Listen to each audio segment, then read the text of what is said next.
Hola, buenos días. En primer lugar, hemos dado unos 5 minutos de cortesía y, en primer lugar, quería agradecer a todos los asistentes, a todas las personas que estáis aquí, pues que hayáis acudido. De verdad, muchísimas gracias por venir.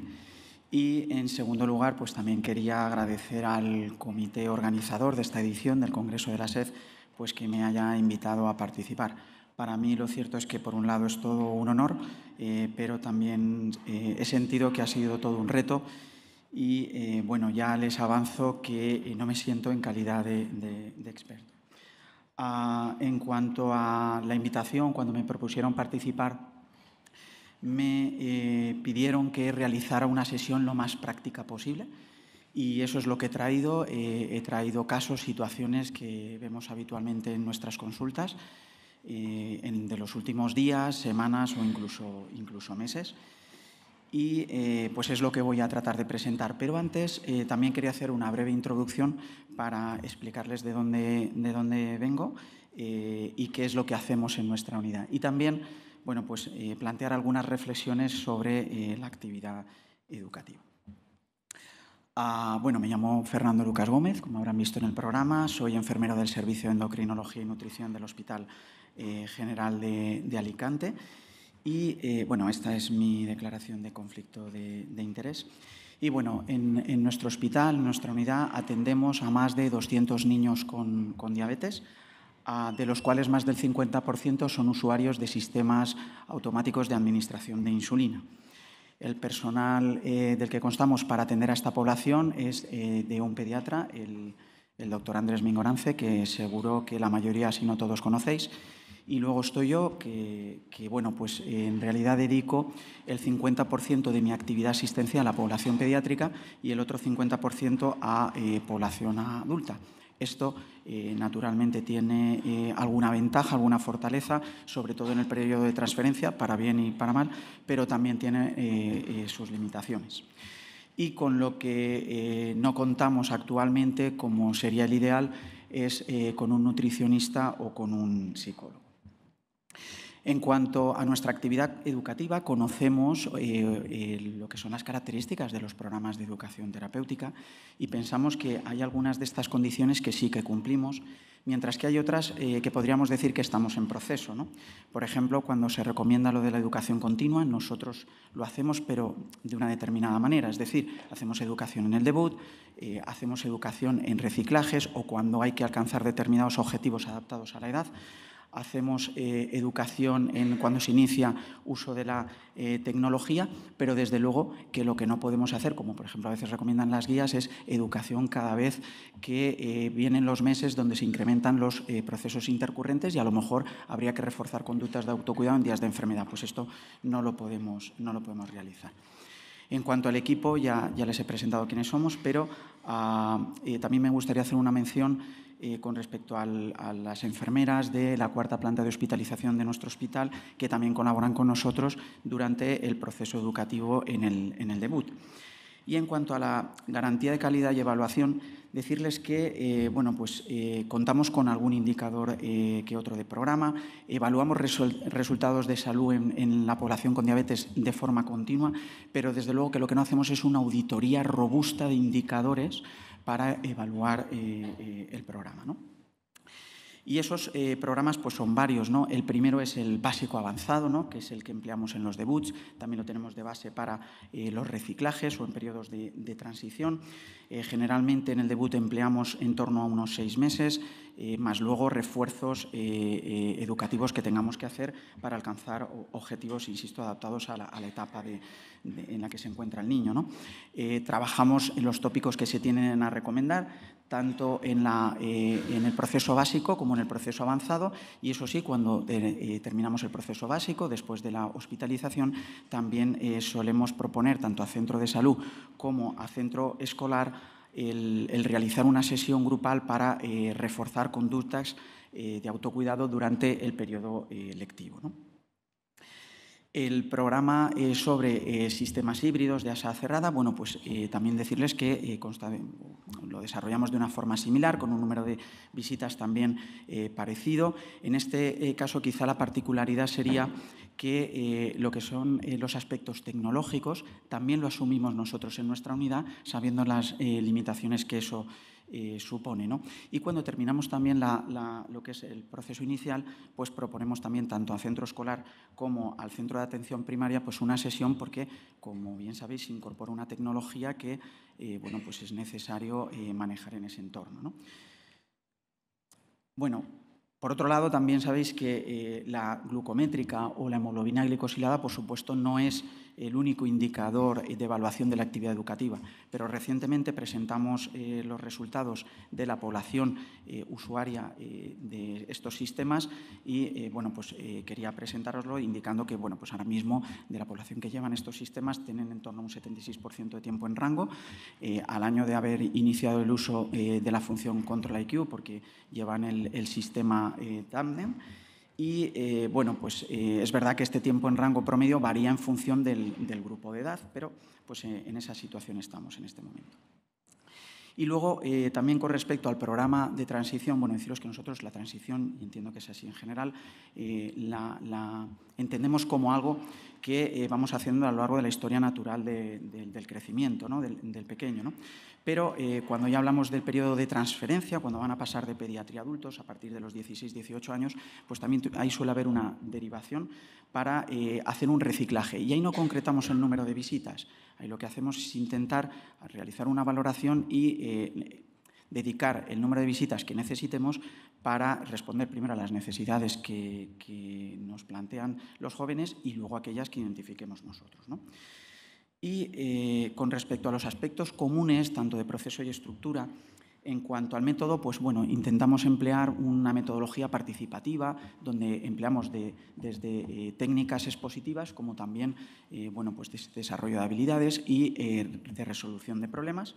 Y en cuanto a la evaluación, pues como les decía antes, tenemos algún indicador. Por ejemplo, sabemos los niños que entran en el programa y que terminan, o el número de programas que hacemos a lo largo del año, pero tampoco tenemos mucho más en ese sentido.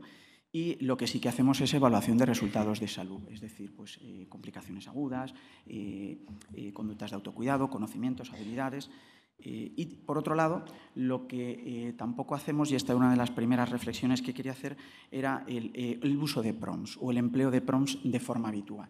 Esto era algo, bueno, pues que luego si tenemos un ratín, por supuesto lo podemos comentar, pero la pregunta es si utilizáis prompts de forma habitual, porque nosotros en nuestra unidad podemos utilizar alguno cuando sospechamos algún trastorno de conducta alimentaria, pero no los empleamos. Y eso que en los últimos años, bueno, pues posiblemente han salido, es posible que me falten algunos más, pero en los últimos años han salido nuevas herramientas y una de especial valor en un área como es las conductas de autocuidado, que recientemente ha sido validado por el grupo de El Sant Joan de Déu, liderado por Carmen Joldi, ¿no? Otra de las reflexiones relacionadas con el proceso educativo viene a ser algo que yo creo que todos siempre hemos tenido muy presentes, ¿no? Y es cómo mantener las conductas de autocuidado en el tiempo cuando terminan los programas y que no sea porque los estamos viendo de forma muy continua, ¿no? En este sentido, precisamente un programa posiblemente de los más robustos o que ya lleva su tiempo de evolución y ya ha presentado muy buenos resultados, como es el programa DAFNE, que sabéis que es un programa que instruye a la población con diabetes en la administración de insulina flexible en base a las ingestas para intentar compatibilizar esto con la mayor calidad de vida, ¿no? Pues ellos mismos hicieron una revisión sistemática y metanográfica de las barreras, los facilitadores, aquellas recomendaciones que podrían ser útiles para mantener las conductas a medio largo plazo, ¿no? Y lo que identificaron entre las diferentes, o lo que recogieron entre las diferentes recomendaciones, era que una de las claves era mantener la motivación a medio largo plazo. Y para eso lo que proponían era bueno, pues, fomentar la entrevista motivacional, emplear técnicas cognitivo-conductuales o emplear técnicas que se basaran en el cambio de comportamiento, ¿no? De hecho, en una publicación posterior presentaron la publicación del DAFNE de forma evolucionada, donde incluían técnicas que se centraban en la rueda del cambio de comportamiento. Seguro que lo conocéis, pero por si alguien no lo conociera, estas técnicas de cambio del comportamiento se basan un poco en la taxonomía del cambio de comportamiento y al final, cuando se revisan esas técnicas un poco de forma más pormenorizada, lo que incluyen son las técnicas que nosotros empleamos, entiendo que empleamos, ¿no? Desde la planificación de objetivos o la planificación de acciones, el refuerzo positivo, este tipo de técnicas, ¿no? Pero es interesante tener en cuenta también el impacto que pueden tener las intervenciones cognitivo-conductuales, ¿no? En este sentido, se ha visto y en revisiones que las técnicas cognitivo-conductuales pueden mejorar síntomas relacionados con el malestar de la diabetes, que a su vez seguramente esto van a tener un impacto sobre las conductas de autocuidado, ¿no? Y, como os digo, esas técnicas cognitivo-conductuales han llegado a mejorar lo que es la angustia, la depresión o la ansiedad y la flexibilidad psicológica, un concepto que yo no tenía reconocido, pero que recientemente Paloma Menéndez, Pilar Peláez y Susana Pica, en una conversación que teníamos, me hablaban de ello y la verdad es que es un aspecto a tener en cuenta y muy interesante, ¿no? Y, finalmente, antes de pasar a los casos prácticos, también quería hacer una reflexión sobre, quizá ambiciosa, ¿no? Pero una reflexión sobre lo que son los programas de educación terapéutica. Esto es algo que ya desde hace muchos años posiblemente todos podemos haber pensado, ¿no? Pero en Comunidad Valenciana, con las diferentes compañeras de nuestra comunidad, siempre hemos estado un poco dándole vuelta a este proceso, ¿no? Y en este caso, liderados por Maite Penalba, hemos trabajado sobre diferentes propuestas y al final, viendo un poco lo que hay en nuestro entorno, es decir, viendo precisamente que a nivel internacional hay programas que una vez que han demostrado sus resultados se replican en otros entornos, quizá puede ser, insisto, sonar ambicioso, pero plantearnos el unificar la actividad educativa posiblemente sería también interesante, ¿no? Partiendo de que contamos ya con muy buenas herramientas de base, como son los programas que tenemos en la SED, por supuesto, ¿no? Y, de hecho, una pincelada más en este sentido es que precisamente en la guía ISPAD, en lo que es el capítulo de educación para la diabetes, allí ya hacen mención también de que efectivamente los programas educativos que se han realizado y que han demostrado su eficacia en población pediátrica tampoco es que sean demasiados, ¿no? Con lo que quizá ahí también tenemos una oportunidad para seguir investigando en este sentido. Y ya pasando un poco a la parte más práctica, deciros de antemano que para poder trasladar algunos mensajes me parecía oportuno el emplear casos que se basaran en población que lleva sistema automatizado de administración de insulina, porque a través de la descarga podría mostrar mejor algunas de las cosas de las que quería hablar, ¿no? Y el primer caso tiene que ver un poco con la transición de competencias, ¿no? Este es un joven Iker de 17 años, por supuesto no os voy a contar todo lo que es la valoración, pero precisamente en ese proceso de transferencia ya, para ir pasando poco a poco a adultos, hay una derivación por parte de nuestro endocrino para reforzar conductas de autocuidado, ¿no? Y lo que vemos en la primera visita que tenemos el 11 de diciembre es que el tiempo en rango, como podéis ver, es de un 48%, pero sobre todo lo que también llama la atención es que la cantidad de bolo diario de promedio es baja, aunque el número de bolos de promedio que administra el sistema es alto, ¿no? No sé si lo apreciáis bien ahí, ¿no? El caso es que cuando luego empezamos a ver el registro diario, lo que vemos es que, no todos, pero hay bastantes días donde no se administraba ningún bolo. Es decir, lo que hace el sistema, por si alguien no conociera este tipo de sistema, lo que hace el sistema es que cuando prevé que la glucosa va a subir por encima de 180 en 30 minutos, pone un bolo de autocorrección, ¿no? Que son esos bolos que veis ahí. Pero estos no son los bolos que se administra el usuario, sino que lo hace el propio sistema. El caso es que hay varios bolos de este tipo, hay varios días con bolos de este tipo y donde él, no, veis, en este día sí que administra algunos más, pero como norma general parece que no administra bolos. Por supuesto, lo que hacemos en primer lugar es indagar sobre las barreras, es decir, ¿por qué no te estás administrando bolos? Él nos refiere en consulta que se pone bolos de forma manual, es decir, se los pone con pluma, asumiendo esto el riesgo de que solaparía con los bolos de autocorrección y tener más riesgo de hipoglucemia. Pero, por otro lado, tampoco veíamos que tuviera muchas hipoglucemias, ¿no? El caso es que nos comenta también que tiene problemas con la administración y eso es lo que hace que muchas veces se termine poniendo, según él, los bolos con la pluma. Tampoco identificamos ningún problema de acodamiento o que tuviera que cambiar el equipo en esas 2 semanas previas, pero el caso es que, como refiere estas molestias, también cuando exploramos la zona identificamos que en la última cánula que llevaba, en la imagen que veis ahí arriba, pues tenía cierto eritema alrededor del lugar del pinchazo. El caso es que se propone y acepta el cambio de la cánula de teflón a la cánula de acero. Y, por supuesto, reforzamos las conductas de rotación estructurada, ¿no? Y discutimos otras conductas de autocuidado, creo que un poco típicas con estos sistemas, ¿no? Ya en la segunda quincena de diciembre, el día 29 de diciembre, había aumentado casi un 10% el tiempo en rango, en concreto un 8%, y como podéis ver, la cantidad de bolo que utilizaba de promedio al día, así como el número de bolos de promedio, había aumentado. No obstante, seguíamos teniendo días como el día 23, donde pues se puso bolos incluso en la salida nocturna, parece, y luego el día 24, que como sabéis es un día muy significativo, pues fue así un poco como generoso, ¿no?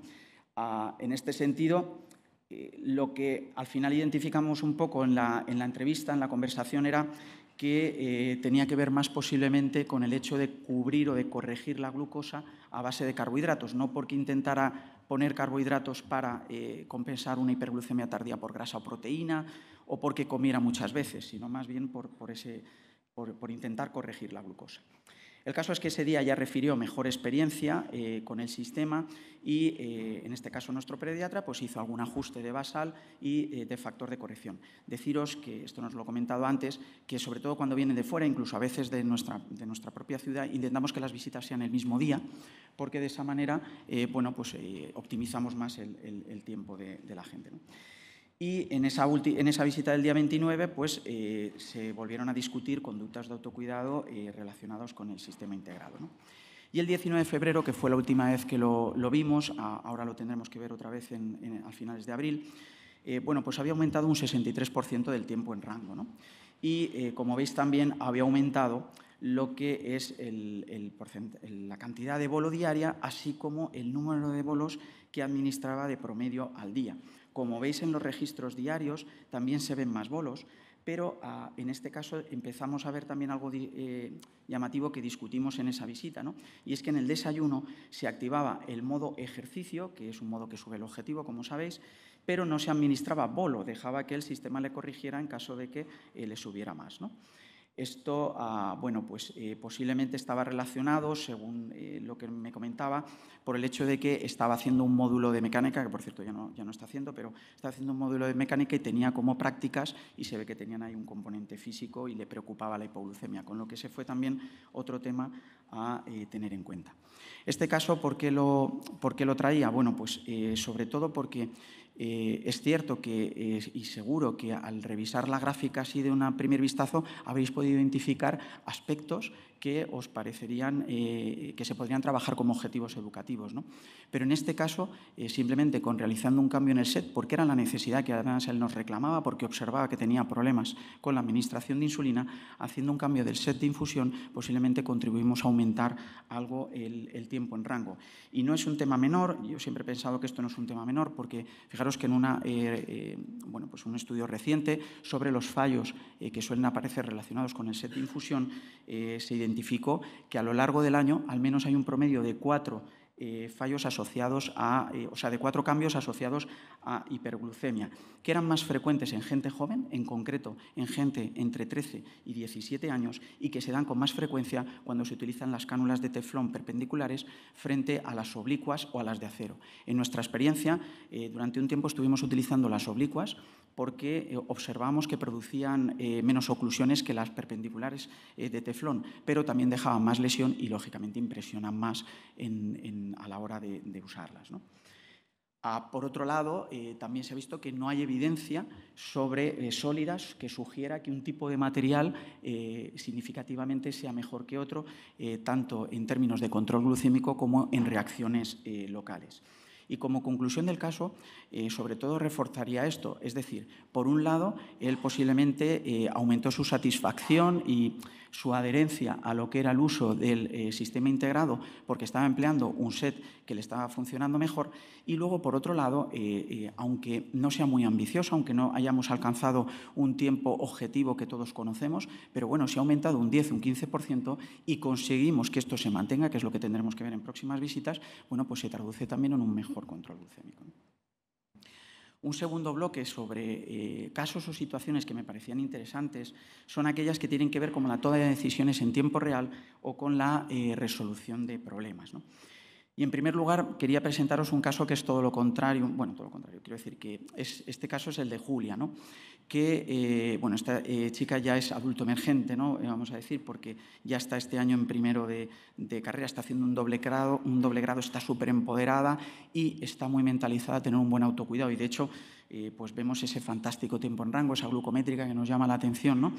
Pero, en cualquier caso, incluso aunque veamos esto, lo que quería reforzar con este caso es que siempre es bueno o siempre es pertinente revisar de forma pormenorizada los días, porque en este caso, simplemente viendo ese día, el día 31 de enero, nos invita posiblemente a plantearnos o a plantearle muchas preguntas que pueden ser un punto de partida para trabajar sobre aspectos educativos, ¿no? Especialmente hay uno que me llama la atención y es la gestión de la hiperglucemia. Cómo ella se siente con mucha confianza para gestionar adecuadamente esa situación, en vez de dejar a lo mejor actuar al sistema, ¿no? Ese punto de confianza, ese grado de autoeficacia que por un lado es muy positivo, también quizá le pudo llevar a hipoglucemia. Fijaros aquí, no sé si lo apreciáis bien, pero pone varios bolos estando alta y al final termina ahí haciendo una hipoglucemia, ¿no? Y bueno, pues es una situación que, como os digo, puede ser interesante para reforzar que a veces, aunque estén súper optimizados, bueno, pues siempre podemos encontrar puntos de partida, ¿no? Otro de los aspectos que se tienden, o de los objetivos que se tienden a recomendar, es comprender bien el impacto que tiene en la glucosa y en qué momento lo tiene el hecho de que anticipemos o no el bolo, los carbohidratos o la presencia de grasa y proteína. Si antes les avanzaba que no me sentía en calidad de experto, mucho menos en alimentación y ejercicio, de lo que voy a hablar ahora un poco, pero sí que me parece interesante traer algunas situaciones, ¿no? Y la primera tiene que ver un poco con la importancia de la anticipación, y yo creo que esto es común independientemente de la forma de tratamiento, ya sea con múltiples dosis o con sistemas automatizados. Seguro que han podido ver los highlights de la SED, o si han acudido a la TTD, se presentaron bueno, pues, algunos estudios donde lo que planteaban un poco es que con sistemas integrados, si no me equivoco, con modelos 780G, si no anunciaban las ingestas o simplificaban ese anuncio, se producía un deterioro del tiempo en rango, pero aunque se produjera ese deterioro, no era de una forma, vamos a decir, muy pronunciada. Y quizá eso pues, se podría contemplar para alguna situación, eso es lo que entendía yo, la conclusión a la que llegaba yo, alguna situación excepcional se podría emplear, ¿no? Pero yo les recordaba un poco esta idea o estos estudios porque una cosa es simplificar o no anunciar las ingestas y otra cosa muy diferente es anunciarlas más tarde, ¿no? Algún grupo italiano recientemente ha publicado un estudio precisamente sobre el impacto que tiene el retraso de los bolos, ¿no? Y se ve que, lógicamente, a un número alto en concreto más de 12 bolos retardados en la descarga de las 2 últimas semanas se asocia a un menor tiempo en rango y a una mayor puntuación en cuestionario de miedo a la hipoglucemia. Aspecto, por cierto, hilado con el caso de Iker, ¿no? Y como creo que pueden ver bien en este caso, en este ejemplo, cuando sí es importante la anticipación, porque saben que si a veces no ocurre por ejemplo, múltiples dosis, esto puede favorecer como una hipoglucemia, un pico inicial y una hipoglucemia tardía. Cuando pasa en sistema automatizado, aún quizás se ve mejor, ¿no? Porque lo que ocurre es que cuando sube la glucosa, el sistema te pone un bolo corrector que se suma al bolo que administra el usuario, y esto es lo que termina llevando un poco a la hipoglucemia. El año pasado, como saben, también se presentaron o se publicaron recomendaciones sobre cómo sacar partido a estos sistemas, pero quizá para la función control pues también podría ser interesante, lo que pasa que creo que luego es poco frecuente que lo hagan, pero es interesante que si se me ha pasado y no ha transcurrido mucho tiempo, pues como saben en la pantalla, como aparecen los bolos, se puede ver la dosis que le han administrado el corrector y restársela al bolo que le calcule el sistema para los hidratos que realmente va a tomar, ¿no? Y este es el otro factor, ¿no? Cómo influyen el total de carbohidratos. Espero que no me riñan porque además es un ejemplo del desayuno, ¿no? Y siempre se ha comentado que esto del desayuno es como imposible y de verdad que es muy difícil. Yo no digo que no, que vaya por delante, pero bueno, era un ejemplo muy visual, es de hace un año, pero es que es un ejemplo muy visual de una joven con 7,80, donde se observa muy bien cómo en las 2 últimas semanas previas a la descarga está haciendo un pico mucho más notable que en las 2 semanas anteriores, que se ve ese rosa de fondo, ¿no? Bueno, pues esto, lógicamente, pues hay que indagar si tiene relación con el conteo de carbohidratos, con el índice glucémico, con la anticipación, con el ajuste de la relación, o directamente es que en esas 2 semanas previas no se ponía bolo porque no desayunaba, ¿no? Que también podría ser una opción. Pues he traído algunos días de las 2 semanas previas y de las 2 semanas anteriores. Fijaros, esto es el 7 de febrero y estaba introduciendo, es el desayuno, es en este punto de aquí, y estaba introduciendo sus hidratos de carbono, entre 20 y 15 gramos de carbohidratos, y el pico, como se ve, es mucho más moderado. Mientras que a partir del 16-17, que ya entra en la segunda quincena, ese pico es más pronunciado. Es verdad que en este en concreto, por ejemplo, hay ahí la clásica suspensión, que esto pues también puede favorecer que suba un poco más, ¿no? Pero en definitiva, veis, aquí también ocurre lo mismo. Teniendo más o menos un aporte similar, en realidad lo que había cambiado era el tipo de pan, ¿no? Y luego, con respecto al tercer factor, ¿no? que tiene un impacto en la glucosa de forma tardía, lo que es la grasa-proteína, me parecían relevantes estos 2 ejemplos que les muestro a continuación por 2 motivos. El primero es de Paula, es una nena de 11 años que va para 12, sé que no se aprecia bien porque esa imagen creo que se ve un poco pequeña desde lejos, ya lo hemos comprobado antes, pero bueno, tiene un 73% de tiempo en rango con poco tiempo en hipo, ¿no? La verdad es que a mí me empezó hace poco, pero va muy bien, ¿no? El tema es que esta familia, pues algunos viernes suelen hacer pizza, ¿no? Y han empezado a probar con lo que es el bolo extendido. Creo que tampoco lo verán muy bien la cantidad, pero bueno, hacen un reparto de un 70-30 durante 1 hora. Y tanto este día, el 1 de marzo, como el día 15 de marzo, no les funcionó. Entonces, con esto sé que no les estamos aportando, no les estoy aportando nada sobre cuál sería la mejor opción, pero ese no es el objetivo de este caso. A mí de aquí lo que me parece relevante es que Paula en ese momento está teniendo plena consciencia y al mismo tiempo está participando sobre cómo programar la administración de insulina de una forma diferente para un tipo de comida que le provoca un impacto en la glucosa de forma diferente. Esto es lo que a mí me parece importante, no tanto el si es más tiempo, menos tiempo, si al final lo hacemos de una forma o de otra, ¿no? Sino el hecho de que a esa edad está alcanzando ese objetivo y es reconocer que hay con determinadas ingestas que posiblemente tiene que adaptar la insulina, ¿no? Y este es el caso de Sandra, que es un poco más mayor. Esta chica tiene 15 años y en este caso pasa un poco lo mismo. Bueno, en el primer día que se ve, el 1 de marzo, sí que se ve que el bolo extendido lo hace a 2 horas, 70-30, y parece que más o menos le responde bien. Pero vuelvo a insistir que en este caso tampoco es eso lo que me parece más relevante, aunque es importante, por supuesto, el intentar adaptar la administración de insulina para que tengan el menor pico posible. Lo que me parece importante en este caso es que se los programa ella. Es decir, que lo hace ella en esos días, porque además esto es en fin de semanas, ella cambia ahí un poco el patrón y lo utiliza. Esto es lo que a mí me parece interesante. Y por cierto, que no quiero que parezca que mostramos aquí como las cosas ideales, ni mucho menos. Fijaros aquí en esta cena que utiliza también el bolo extendido, la glucosa se mantiene más o menos estable y a partir de las 12 empieza a subir. Esto ya es del día siguiente, o sea que hizo el pico más tardío, ¿vale? O sea que sí que le subió al final lo que estaba tomando. Y ese día, por cierto, también lo empleó, esto era sábado, lo empleó para la comida y para la cena y no tuvo tan buena experiencia como en días previos. Pero vuelvo a insistir, la clave es que lo están utilizando. Con respecto al ejercicio físico, bueno, antes de presentaros también, que es el mismo caso de Paula, el que os he contado antes, simplemente en este caso quería, bueno, pues daros algunas ideas de lo que nosotros solemos un poco proponer, ¿no? Por un lado, en cuanto a consideraciones generales, sobre todo insistimos en el impacto que pueden tener los diferentes tipos de ejercicio, la importancia de la insulina activa, la vigilancia de la glucosa, teniendo en cuenta que puede perder esa actitud y que se retrasa, la función de compartir en los casos en los que se pueda, o los cuidados del material, es decir, de la cánula donde llevan el sensor, ¿no? En cuanto a objetivos, solemos proponer unos objetivos que oscilan más o menos entre 126, 130 y 180, y lo de las alertas, pues un poco en función de la situación, aunque la experiencia es que también las suelen activar pocas veces, ¿no? En cuanto a los ajustes de insulina en múltiples dosis, solemos recomendar lo que se recoge un poco en las guías, esas reducciones previas o posteriores, según donde estén haciendo el ejercicio físico, y especialmente también tenemos muy en cuenta la reducción de insulina basal del mismo día si han hecho el ejercicio especialmente por la tarde, ¿no? Por aquello del mayor riesgo a las 7-11 horas después.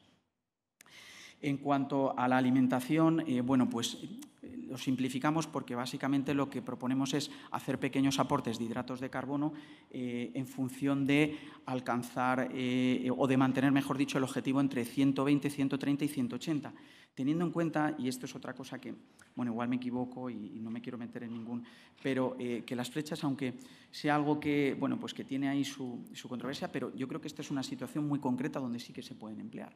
Es decir, si estamos viendo que la glucosa está en un determinado nivel y vemos que va bajando, y especialmente si nos lo está marcando la curva previa, pues posiblemente puede ser un buen momento para hacer, insisto, un pequeño aporte de carbohidratos y de mantenerlo con cierta frecuencia a lo largo de la actividad para prevenir lo que es la hipoglucemia, ¿no? Y en sistemas automatizados, pues lo que ya conocen, ¿no? El sobre todo evitar una carga previa importante que pudiera favorecer una hiperglucemia y una sobrecorrección con el sistema y, por tanto, una mayor presencia de insulina activa durante el ejercicio. En cuanto al sistema automatizado, pues tendemos a emplear como dos opciones principalmente. Bueno, por un lado, intentar, siempre que fuera posible, no hacer ejercicio en periodo de insulina activa, pero sabéis que eso es bastante complicado, salvo que a veces, por ejemplo, en las actividades de la tarde, pues merienden después del ejercicio, aunque igual habría que ajustar esa dosis. Y otras alternativas serían, en el caso del sistema de tándem, pues activar un perfil ejercicio con menor basal y con mayor factor de corrección o relación insulina-carbohidratos, ¿no? Y, por otro lado, también la combinación de la reducción del bolo y de la activación del modo ejercicio, ¿no? Este es el caso de Paula, es la misma nena de 11 años que os he presentado antes, que estaban intentando empezar a gestionar un poco el tema de la pizza de los viernes, ¿no?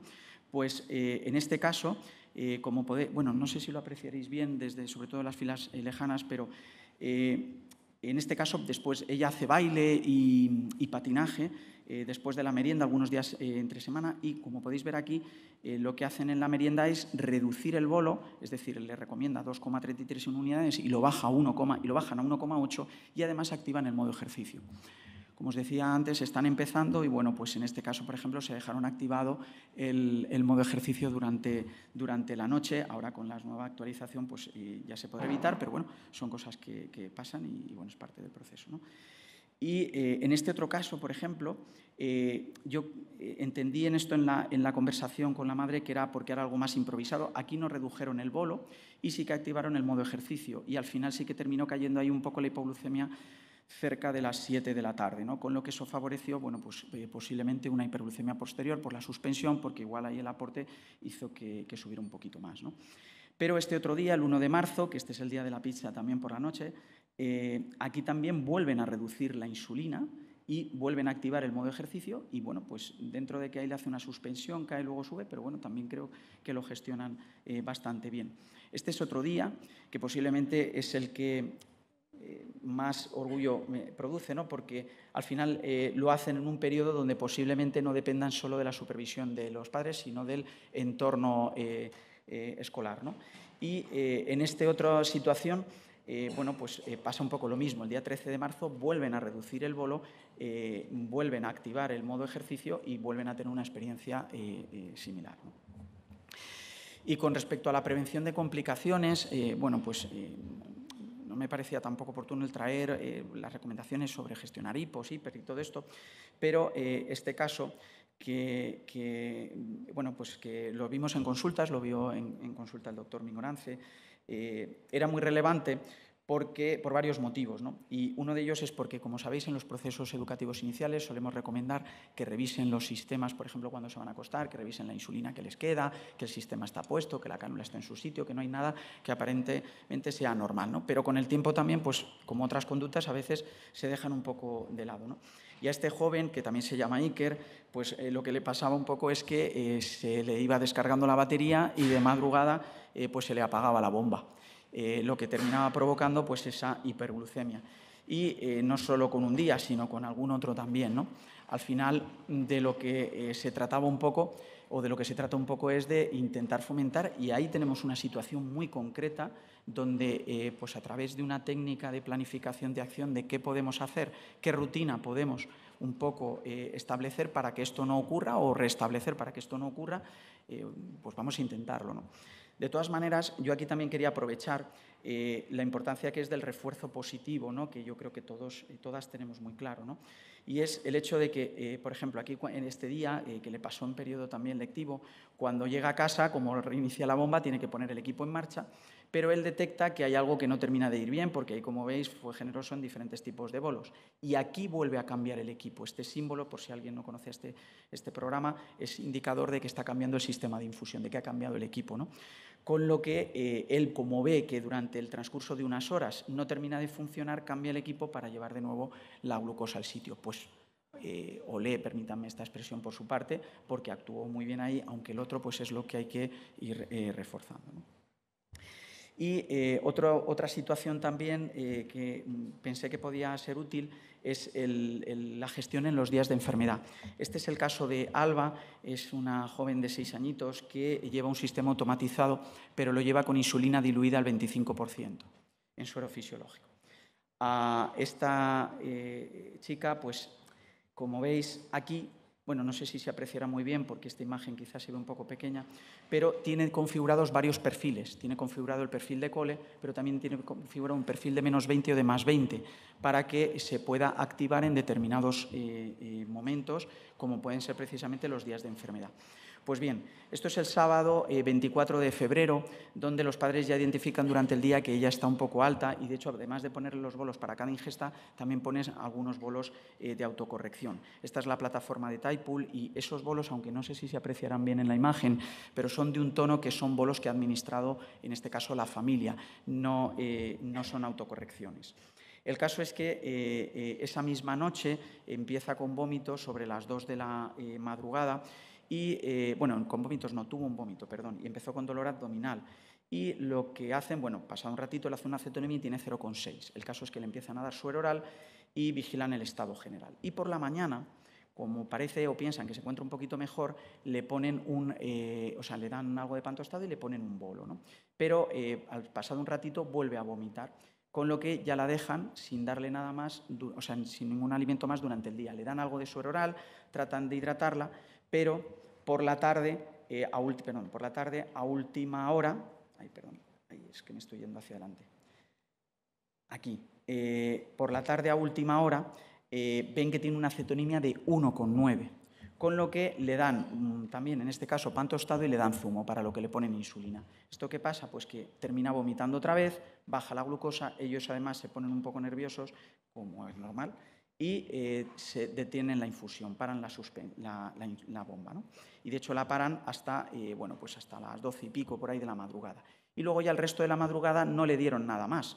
Lo que hicieron, no hicieron nada más, lo que hicieron fue darle algo de suero oral y vigilar su estado general. Y por la mañana, a primera hora, ven que tiene una cetonemia de 1 y se ponen en contacto con nosotros, tanto con el pediatra, con el doctor Mingonace, como conmigo, ¿no?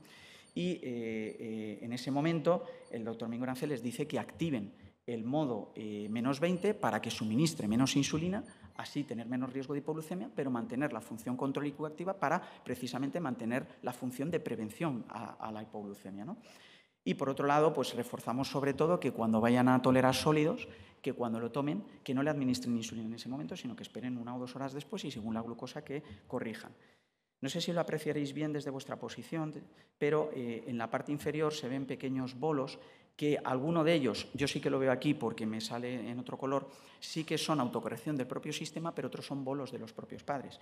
Ese día tomó arroz en la comida, tomó crackers en la merienda y tomó patata con pollo en la cena, ¿no? Y al día siguiente mantuvieron la misma dinámica, es decir, no pusieron tampoco bolos antes de la ingesta, sino que lo hacían cuando ya veían que la glucosa había subido a la hora o 2 horas, ¿no? Y finalmente, el día 28, pues ya volvieron otra vez a la rutina habitual, quizá con algún bolo posterior también a la ingesta, pero, insisto, volvieron a la rutina habitual. Y en este caso, sobre todo, también lo que quería reforzar como conclusión es que, a pesar de que podamos revisar las recomendaciones sobre cuidados en días de enfermedad, sobre todo al principio, es bastante frecuente el contacto con el equipo de salud. Y no quería dejar pasar aspectos que consideramos básicos, ¿no? que yo creo que todo el personal de enfermería que atendemos a población con diabetes lo tenemos muy presente, pero sigue siendo un desafío, sigue siendo un reto, ¿no? Y es precisamente la lipohipertrofia. Como bien sabéis, Marisa Maya hizo un trabajo con unos datos, unos resultados muy contundentes en 2013 sobre la prevalencia de lipohipertrofia y cuál era el factor crítico para prevenirla, o sea, que en este caso era la rotación. 10 años después, es decir, en 2023, siguen apareciendo estudios donde, en este caso también metaanálisis, donde nos hablan de prevalencias pues, que están en torno al 40 y pico %. Y en población pediátrica, que en principio cuenta con menos años de evolución, la prevalencia puede alcanzar hasta el 44%. En este caso, en este estudio, lo llamativo además era no solo, una vez más, la importancia que le daban al hecho de que hay que rotar de forma habitual, sino también hablaban de la baja conciencia de la lipohipertrofia, ¿no? Y esto va hilado con otro caso que vimos recientemente, el día 22 de marzo, donde, bueno, pues como veis, muy poco tiempo en rango, mucha variabilidad, mucho tiempo en hiper, mucho tiempo en hipo. Se está administrando insulina, bueno, pues en las descargas sí que se aprecia, al menos que como utiliza pluma conectada, que, bueno, pues que está cargando dosis en cada ingesta, pero cuando se revisan las zonas, espero que se aprecie bien, pero se observaba simplemente a la inspección lo que es la lipohipertrofia. Lo llamativo de esta situación es que no tenía conciencia de que esto tuviera un impacto sobre el control glucémico. Y no me he podido resistir, como les decía al principio, atendemos a población pediátrica y adulta, y no me he podido resistir a traer este caso sobre lipoatrofia, ¿no? Es una mujer de 58 años que sabemos que esto es puntual, como saben, ¿no?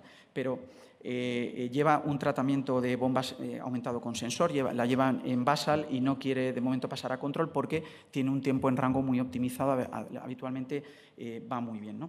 El caso es que en abril del 2022 identificamos atrofia en la parte inferior de la espalda, donde se estaban aplicando cánulas, y también en la parte inferior del abdomen, ¿no?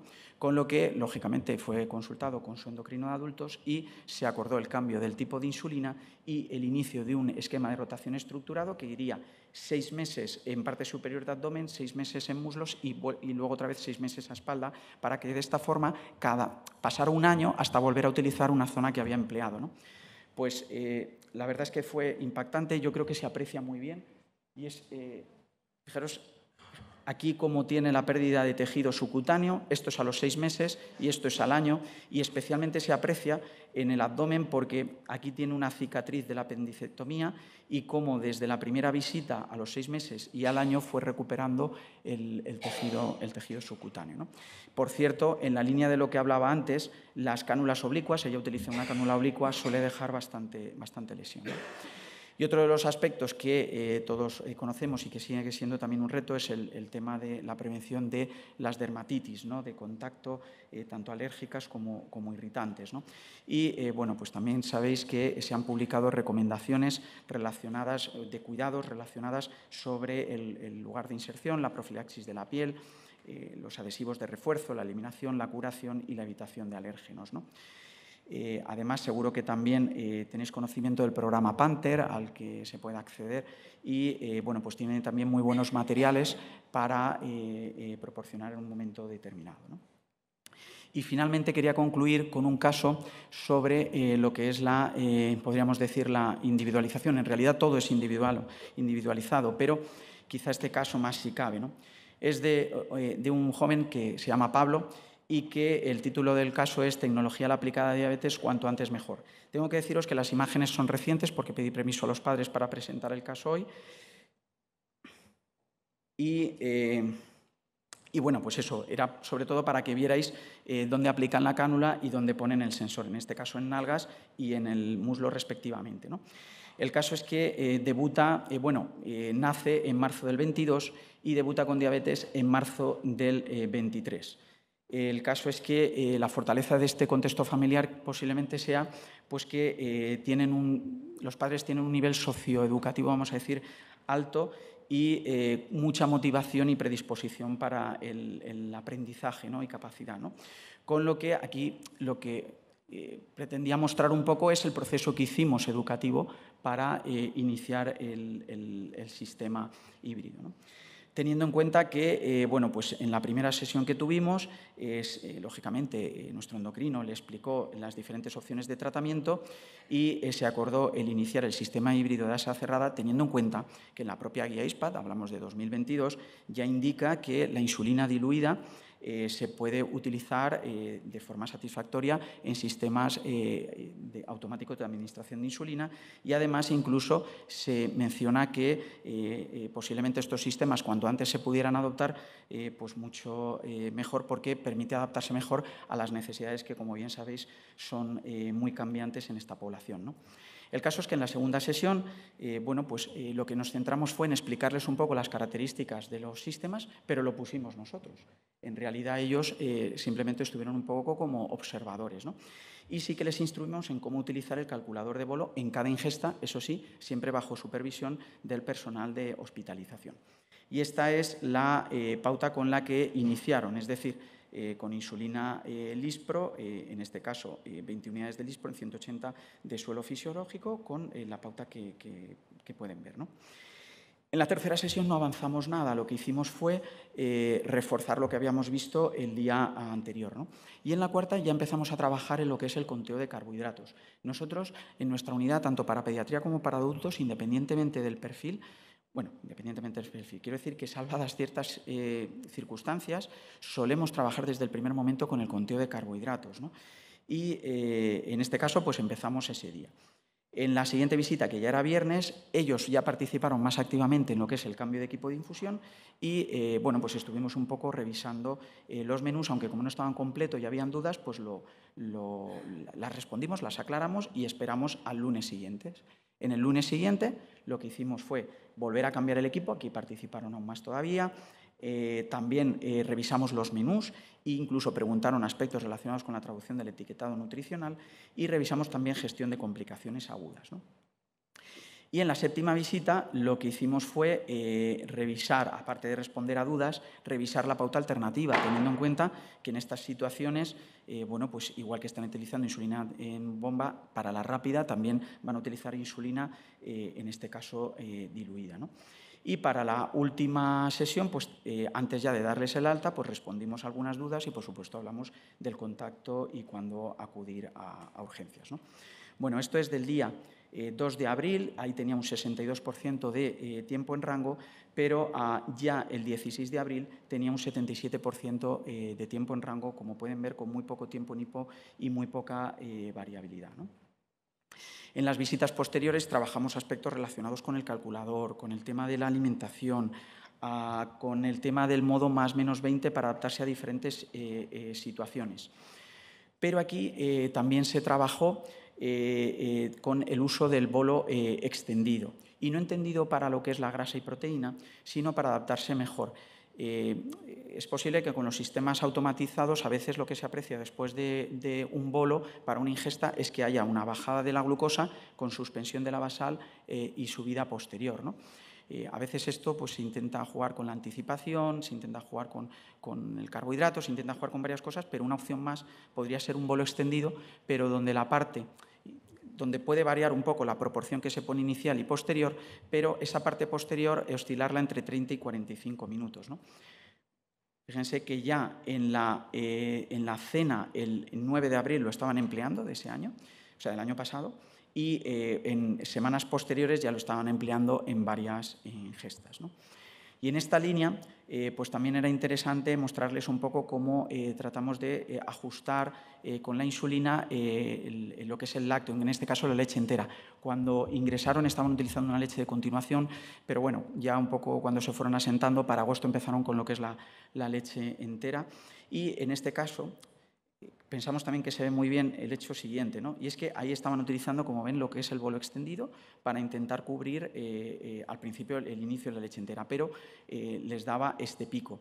Es verdad que el caso nos lo dificulta un poco el almuerzo, porque parece que ahí le faltaba un poco de insulina también, pero el caso es que se veía como inicialmente bajaba y luego subía bastante, ¿no? Al final, lo que les indicó nuestro endocrino es poner un bolo inicial de golpe para cubrir esa carga inicial y luego un bolo extendido con también diferente reparto, pero de una cantidad diluida para intentar compensar la hiperglucemia un poquito más tardía.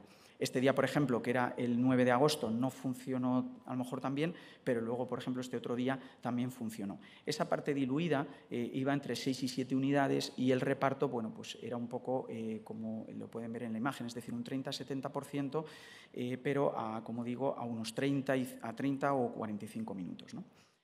Esta es de una de las últimas días de marzo, o sea, de los primeros días de marzo, donde, bueno, pues el bolo es algo menor y la parte extendida, pues en este caso es toda extendida durante unos 30 o 40 minutos, ¿no?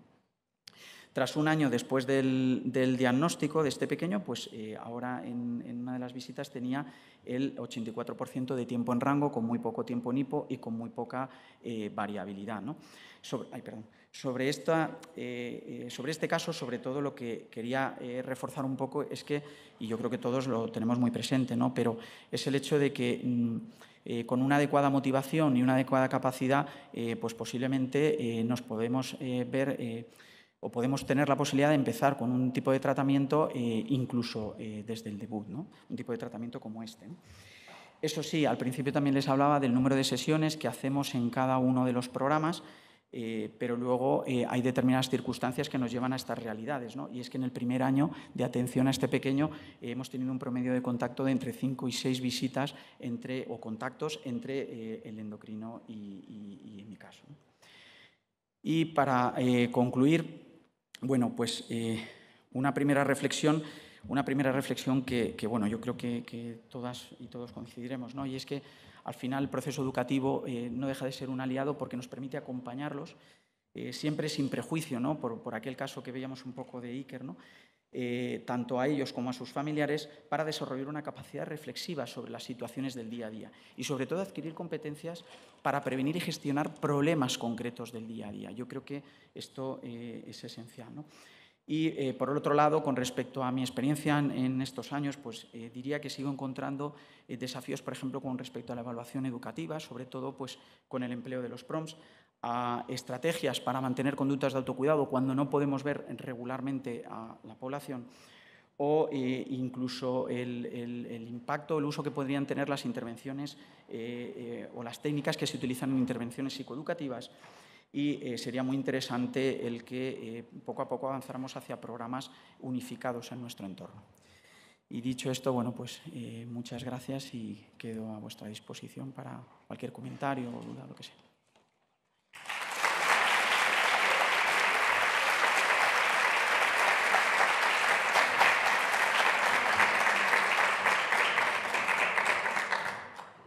Perdonad que he tenido un lapsus.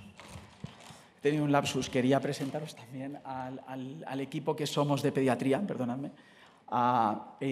Falta mi compañera Mar, que está en adultos, pero les puedo asegurar que es una enfermera que tiene muy claro lo que es la atención pragmática para la población con diabetes.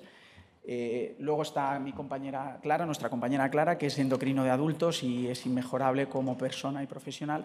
Y, por supuesto, el doctor Mingorance, que bueno, pues es posiblemente la persona de la que más he aprendido.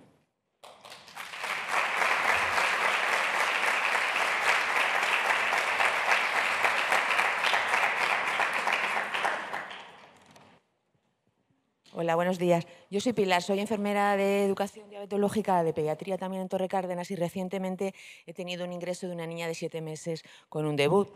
y con el hándicap de que una familia árabe que no hablaba español. Y nos hemos planteado iniciar con tratamiento con sistema integrado desde el principio, en modo automático con el de Medtronic. Pero mi pregunta es en relación a la dilución que hacéis vosotros de la insulina. He visto que la hacéis con suero fisiológico, pero nosotros estuvimos mirando y la estabilidad de la dilución era de 24 horas.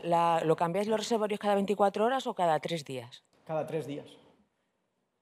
Claro, es que estamos utilizando la Humalog con su diluyente, que nos lo tuvieron que traer de Madrid, y entonces sí que tú haces la dilución y te dura un mes.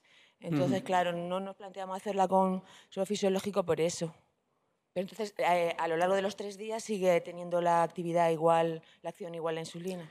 Ya has visto la descarga, ¿no? Que nos complicamos la vida. No nos hace comportamientos, no nos hace comportamientos extraños, ni oclusiones, ni en principio no nos da un problema en especial. Andrés, si quieres comentar algo al respecto, claro.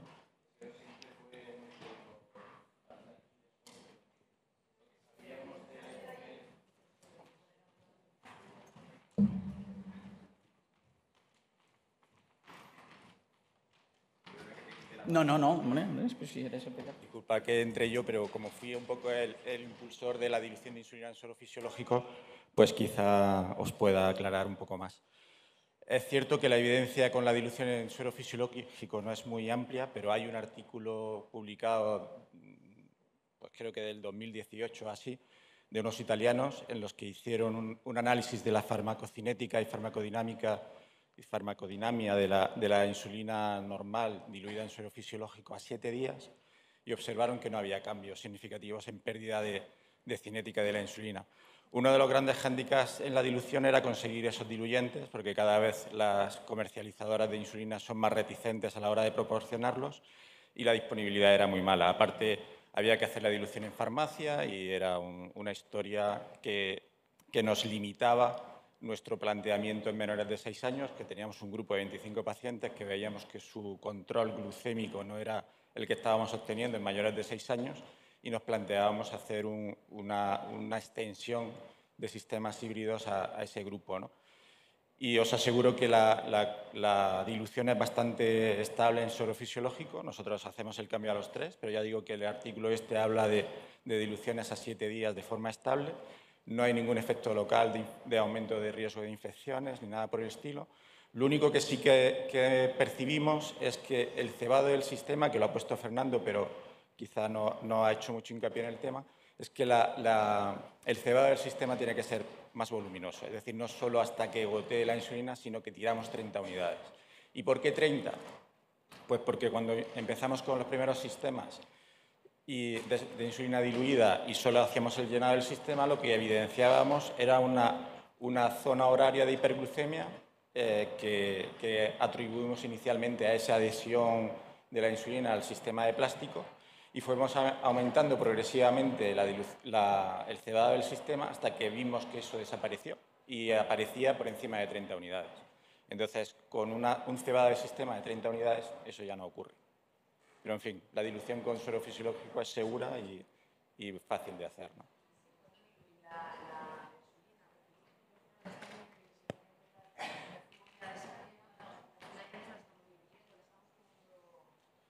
A ver, lo que preguntaba era que hasta cuándo diluimos la insulina, si no te he entendido mal, si me ha llegado.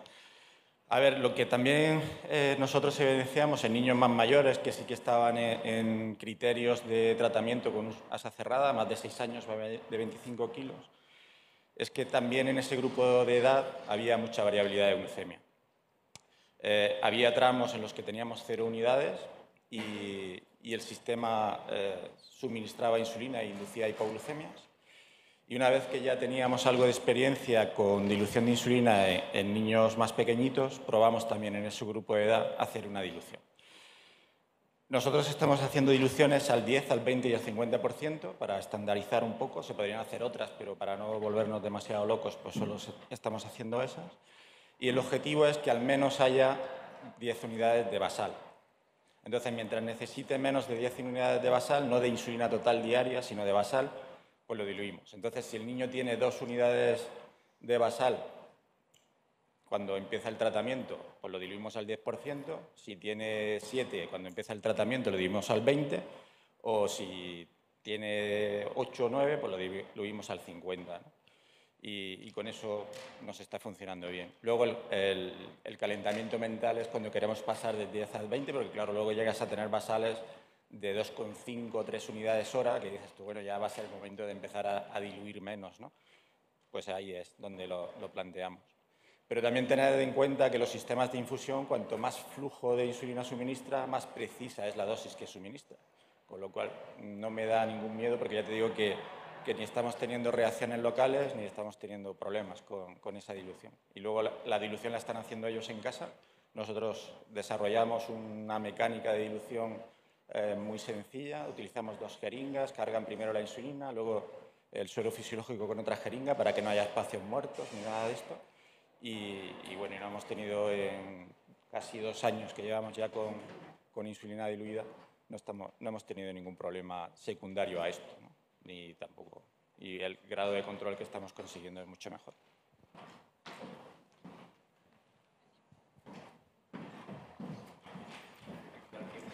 Bueno, perfecto, perfecto. Bueno, pues muchísimas gracias.